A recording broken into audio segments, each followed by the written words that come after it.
All right. Hi there. I'm Lynnea Rogers, Marketing Director with Fransmart, working on the PayMore brand. And I'm here today with Travis and Clay, the newest PayMore franchisees who bought multi-unit territory. I'll let you guys introduce yourselves and tell us a little bit about your new deal with PayMore and where you're expanding to. Awesome. I'll go first. So, my name is Clay Koenig. I live in Covington, Louisiana. Been with multiple brands, Smoothie King predominantly. Before that, I was with Quiznos and a brand called Roly Poly, kind of a smaller franchise. Uh, we have developed Smoothie Kings in Louisiana, Mississippi, Alabama, and Florida, and have been very happy with the brand, but kind of looking for something new. And we purchased the rights for Louisiana and Mississippi for Paymore, and we are very excited to get rocking and rolling. So my name's Travis Bolster. I live in Hattiesburg, Mississippi. I have over 25 years in franchising and with multiple brands. My business partner, Clay, and I have been partners for 10 years and have developed multiple Smoothie Kings across 4 states.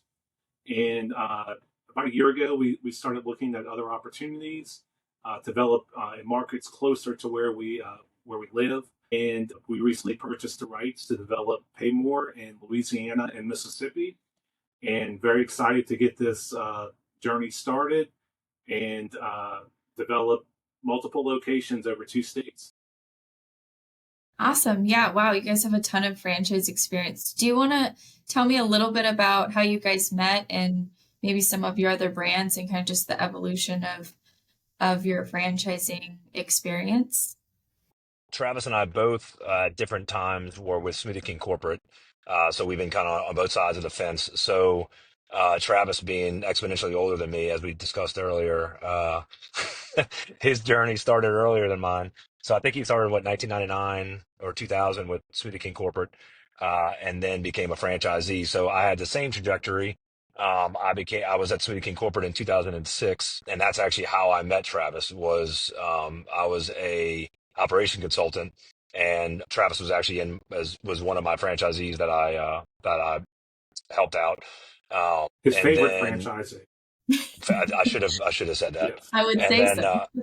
then I became a franchisee, opened my first store in Mobile, Alabama, and wanted to expand. And it was very easy for Travis and I to make that leap from, associates to being partners. So, never missed a beat. And he ran an amazing operation in Mississippi. And we combined forces and tackled some more states. And I'll let him talk about his franchise experience. I mentioned that earlier. I was with Quiznos, kind of when that brand was growing and was externally popular and internally was a dumpster fire. So that was a good learning experience right out of college, and again a real small brand called Roly Poly that was rolled sandwiches that I actually found at college and was hoping it would become a big franchise, and they were very unsophisticated, never wanted to grow, and have just kind of since kind of faded out. So, yeah, my experience when I was in college, I interned with Smoothie King franchises in their corporate office in New Orleans, where the brand was founded. I interned and graduated in 2000, and then actually started working full time in franchise sales with Smoothie King. And then I was tapped by one of the founders' daughter to develop Smoothie King locations in New Orleans, opened 3 stores, and then had the opportunity to purchase my first location in Hattiesburg, Mississippi, and moved from New Orleans to Hattiesburg in 2002, and then have developed multiple Smoothie King locations throughout South Mississippi. In 2007, discovered Qdoba and became a franchisee of Qdoba, opened my first location in Hattiesburg in 2009, and been part of the brand of Qdoba and Smoothie King ever since. 3 years ago, my wife decided she wanted to own a business. So we actually own some property in Hattiesburg that shares space with Smoothie King and Qdoba. And she opened a Magnolia soap and bath company which is started. It was started in Mississippi, very similar to Buff City soap, and so she has done that for 2 years. Of course, I've supported her in that, and so franchisee of Qdoba, Smoothie King, and Magnolia Soap and Bath, and now PayMore. We're very excited about PayMore and the opportunity that it offers, and happy to be here. Yeah, awesome. So, how many locations have you guys owned, like of overall franchises at once or currently? We had what 15 locations at one time, 15 Smoothie Yep. King locations, Yep. and that was across And four states: Louisiana, Mississippi, Alabama, and Florida. And in 2019, we sold a big chunk of our stores, our Smoothie King stores, and now we are down to 6 locations total. Sounds like you guys were ready for a new brand. Just tell us how you came across PayMore and what attracted you to it. sure. So I've been on the hunt for really 2 to 3 years. Travis and I and another partner had found another franchise that we had actually signed on with, and you know, basically got pretty far down the line with opening a location. Location was going to be exponentially more expensive than what we thought it would be. It was a, food and beverage brand, that like we're used to. And it just didn't feel right. We're at the same metrics, these huge break evens. And so we figured out that wasn't the right one. So kind of got back on the hunt again. And I didn't know what I was looking for. I just knew I didn't want to do food and beverage. And I kind of knew that when I found it, I would know if it was right or not. So, I mean, I looked at everything through the service industry, plumbing franchises to, I mean, you name it. And, they all do a great job on the sales side to kind of make them look like they are something special. And again, I knew when it was something different and something right, I would know what it is. And the second I had the phone call with Rich, it it became obvious that this was something different. And he put us in touch with Stephen and Eric within, I think I talked to Rich on a Friday, and I believe we were on a Zoom call with Stephen and Eric on Monday. And I swear I think that's the truth. And Yeah. and it just, everything they were talking about, the lower startups, the larger territories, it's everything we were trying to find. We wanted something scalable, and so it checked a lot of the boxes. It really did. The hours, it just everything about it really checked a lot of the boxes. And the second I set foot in the Kansas City store, I got to go to the grand opening at the Kansas City location, and at that point I knew it was the right fit. It really did. Yeah, and so you said a couple things about, I'm sure it sounds like you had not the best experience with the potential food and beverage franchise, but was there anything that you guys were why were you looking for a retail franchise and why were you looking for something easier? Just, we all know the food and beverage We world weren't. can be a little expensive. That's just it. We weren't looking for a retail business. And again, Clay met Rich, and once we started to dig into the brand and realize how great the unit economics are, it really made sense. And then, after doing our diligence and talking to other franchisees, we got really excited and, you know, brought us here today. I guess, are you guys excited for something different outside of, the food and beverage world as, lower labor and some different aspects? I'm sure that was kind of a big attraction for you guys and not having to be Absolutely. so involved. So, I mean, it's huge. Go ahead, Travis. Yeah, the most attractive thing especially from our background, is the cost to develop a location and how quickly, that can be paid back. Just the financial aspect and the metrics are very attractive, and that's something that we're used to. That's why we're here. Yep.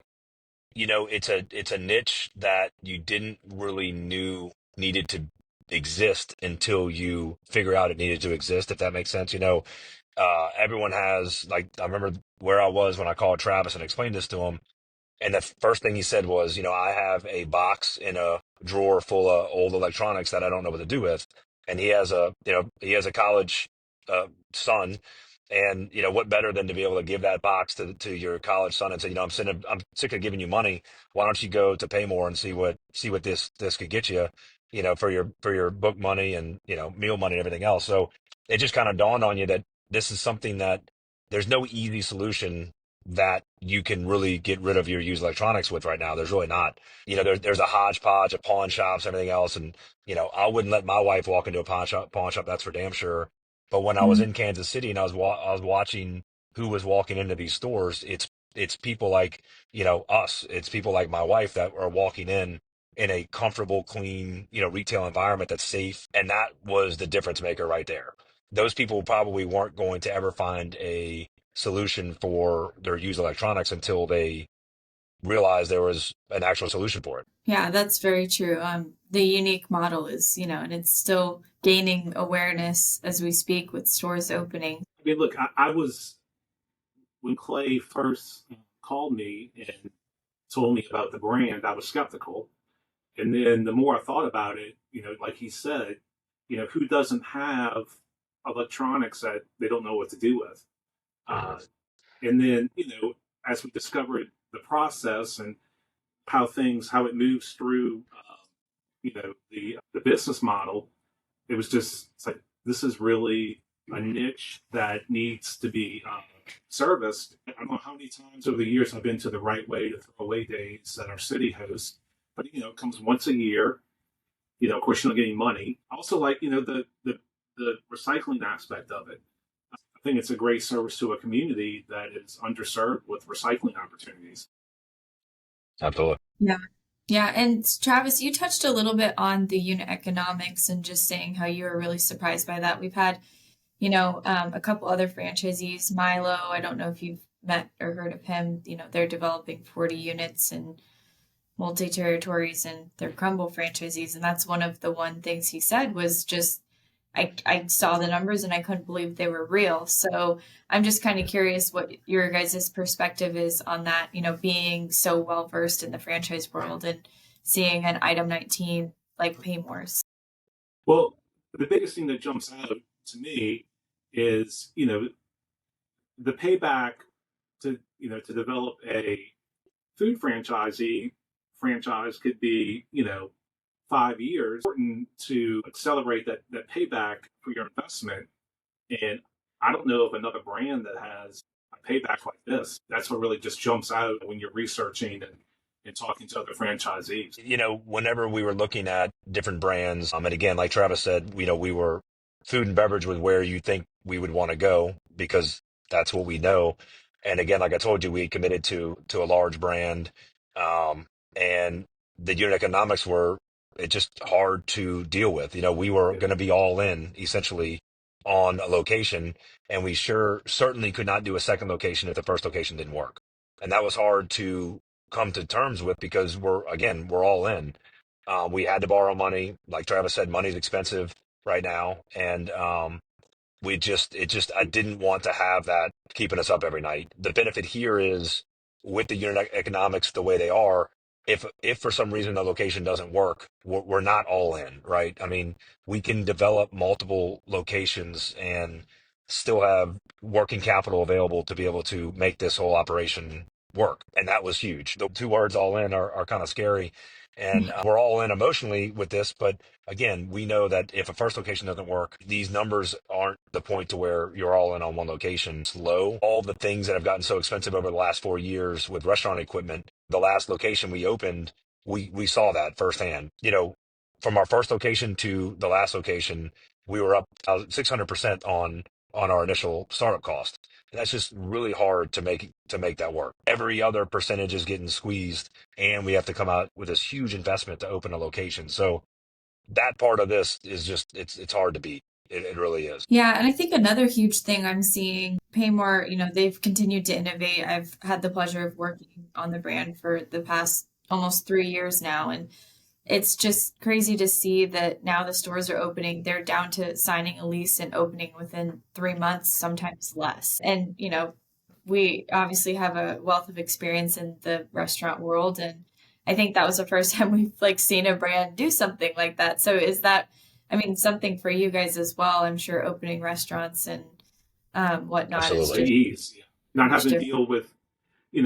deal with health departments. There's just so many advantages, and of course the low labor model, and not having to deal with you know At Qdoba, I have 30 people on staff. So it's the simplicity of it is really attractive. And you touched on something too, and I want to say every franchise says they'll always take feedback from franchisees to make the system better, and I believe they all believe that. But Stephen and Eric said that from the beginning, and that has been validated by every franchisee that I've talked to. And now that I'm on the internal chats and seeing everybody kind of go back and forth with the chatter, it's obvious that they really do. If somebody has a suggestion, if it makes sense, they will implement that into the software right away. They're looking for ideas from franchisees, and they have the right attitude. They want to grow with franchisees and take the best practices that they're learning. Nobody else